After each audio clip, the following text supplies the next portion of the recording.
And then another thing is, why are you even telling me this? Why are you telling me this? I feel like you clearly don't want the car.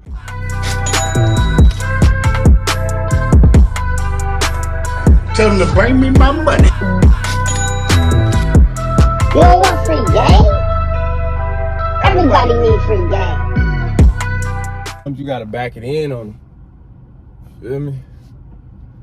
Yeah, that's it right there. That's that good light. That's that good light I was looking for right there.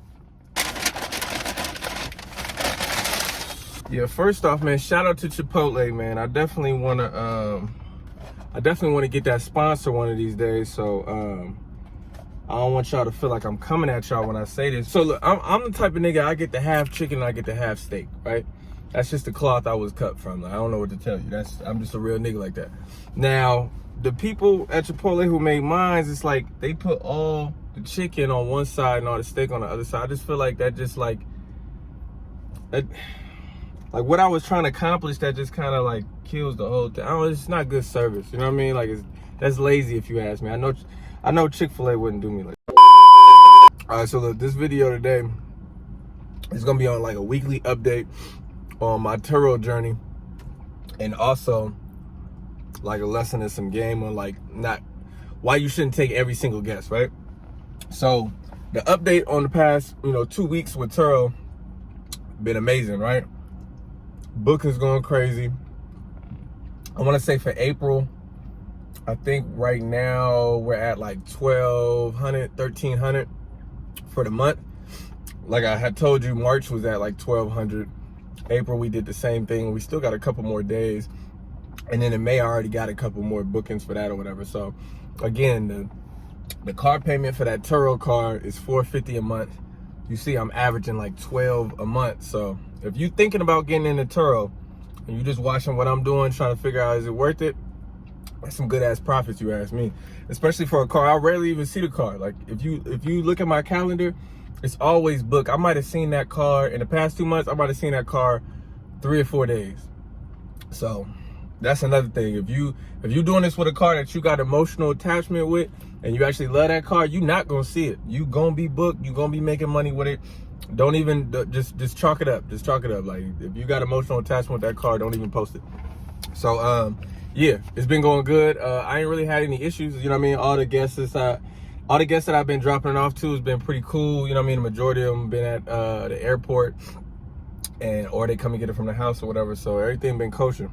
But that leads me to the reason I made this video, right? So the majority of guests I be getting be like families. You know what I mean? Like it don't be all white families. Sometimes it be like black families or whatever, but they be older. You know what I mean? Like they be like, but it's family. They clearly here on like some vacational shit or whatever, which I love it. That's what I'm here for. That they take care of that car. Half the time the families, they don't even drive the car that much. Every time they drop it off to me, they're like, yeah, it pretty much sat at a hotel the whole time or whatever. I love it. That's what I'm looking for or whatever, right? So about 2 weeks ago, about 2 weeks ago or a week ago, I had like a 3-day gap where I wasn't booked, right? So what I do in those gaps is I just lower the price down a little bit. So I lowered the price down, and I end up like an hour later, I ended up getting a booking. So I'm lit, I'm hyped, right? I go in there, the guests usually send you a message, right? And then this is where things went a little downhill. Now, mind you, I've been having all family type vibes, older people and all that type of stuff or whatever, right?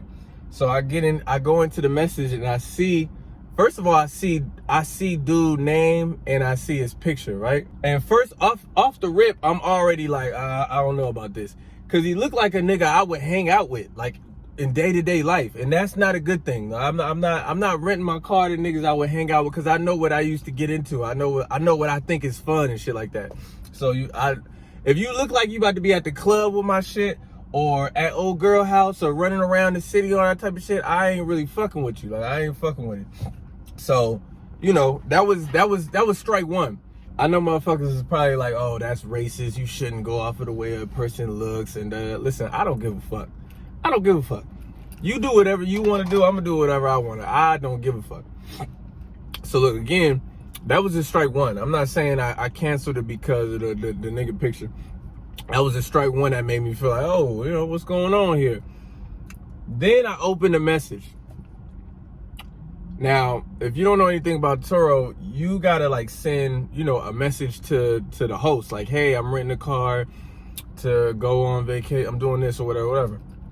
So normally the message is pretty standard, like, hey, I'm in town for the weekend or whatever. I go to open a message. This nigga say, in need of a getaway, 2 of my friends just passed. Thank you for your service. What? Hold on. First of all, what the fuck? What the fuck? There's so many things wrong with this message. It's ridiculous, right? Mind you, you already got strike one. I'm already a little like, what's good with you? Then you say, 2 of my friends just passed away. Thank you for your service.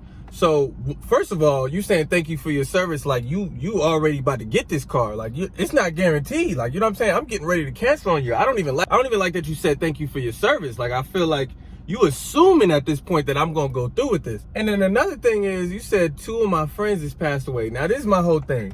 That's a little vague, right? Cause like, what do you mean 2 of your friends just passed away? Like, what do you mean exactly? Like, did they get sick and then something happened? Or was this like a murder? Like, what the fuck are you, what do you mean 2 of your friends? And why was it 2? Like, what? See, you know what? No, I'm not fucking with it. I'm not fucking with it. You got something going on. Like, that's some Y&W Melly type of vibe. I'm not fucking with that. Like, why? I need you to explain, like, why 2 of your friends has passed away. That's just that's not some random shit that you just throw out there. And then another thing is, why are you even telling me this? Why are you telling me this? I feel like you clearly don't want the car. Because now in my head, I'm like, all right, 2 of your friends passed away.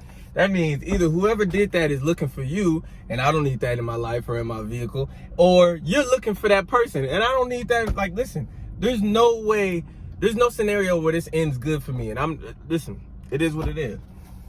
So, as you probably could already guess, I canceled that. I canceled the fuck out of that, I canceled the fuck out of that booking. Hell no, that shit wasn't happening. Not on my watch. I ain't fuck with that. I don't know if you're watching this right now. I apologize. It is what it is, bro. If you take anything from this, I would just say, listen, like, stop being so open with people that you don't know. Like, I don't. That wasn't the move. I don't think that you needed to say that. You feel me? You could have kept it at, hey, just looking for a getaway, bro. That's all. I didn't need to know anything further than that. And you would have had the car. Yeah, man, that's my whole spiel with that, bro. Like, you know what I mean? Mind you, that shit don't be happening too often, but that did happen. That shit was wild. I couldn't believe that. So, yeah, to summarize this whole thing with that is like, man, listen, you rent your car, you rent your house to whoever you want to rent it to. You know what I mean? I would say, you know, just be mindful of, you know, if you got a bad feeling with it, don't go through with it. Like, I don't give a fuck. Like, it is what it is. It's your decision. You know what I mean? At the end of the day, if anything happens in your vehicle or in your home, it's coming down on you. So, you know what I mean? You don't just take everything smoking. I did that when I first started doing Airbnb. I was taking everything smoking. Then people was throwing parties. Then people was smoking weed. People was doing all types of shit in the house. So you got to be, you know what I mean? Sometimes you got to set your price so high that motherfuckers that price so high that motherfuckers who looking to do wild shit can't even afford your shit. You know what I mean? And it is what it is, but yeah, that's my story with that, man. So, you know what I mean? Good luck to everybody. If you already on your Turo journey, good luck to you, man. Keep checking out my videos. Make sure you subscribe, turn the notifications on. If you got questions for me, hit me in the comments or hit me on Instagram on a DM. And yeah, if you looking to get started on Turo, fuck with me, man. I'm gonna be uploading weekly, and I mean, giving y'all game on my whole experience with it. So yeah, shout out.